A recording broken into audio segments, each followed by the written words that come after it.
théorie, chacun peut léguer ses biens à n'importe qui. En pratique, il existe plusieurs restrictions dans le choix de ses héritiers. Si le défunt a des enfants, une partie de son patrimoine leur est obligatoirement réservée.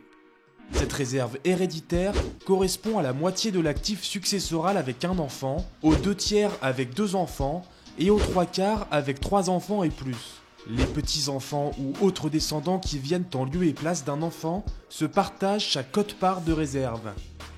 Si la personne décédée est mariée mais n'a pas de descendants, son époux ou épouse dispose alors d'une réserve égale à 1/4 de l'héritage. Par ailleurs, le bénéficiaire doit exister au moment du décès ou à minima être conçu. Dans ce dernier cas, le testament n'aura d'effet qu'à compter de la naissance. Dans le cas où une personne naît quelques années après le décès du testateur, elle ne recevra rien. Pour léguer à un mineur, il faut l'accord de son ou de ses représentants légaux, soit le plus souvent ses parents. Pour un majeur placé sous tutelle, l'acceptation à hauteur de l'actif net nécessite l'aval de son tuteur. Certaines professions ne sont pas autorisées à recevoir des legs.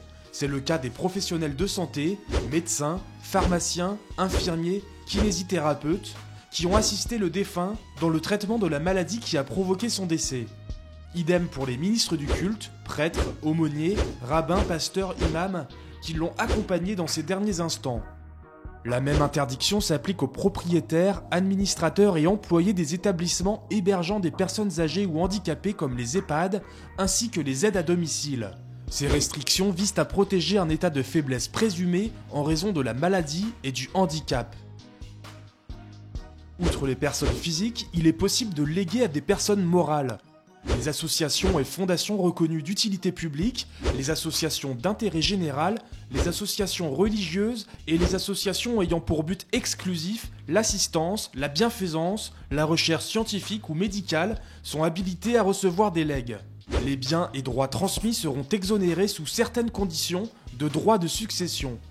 Avant de nommer des bénéficiaires dans son testament, il est préférable de prendre conseil auprès d'un notaire qui pourra l'enregistrer au fichier central des dernières volontés.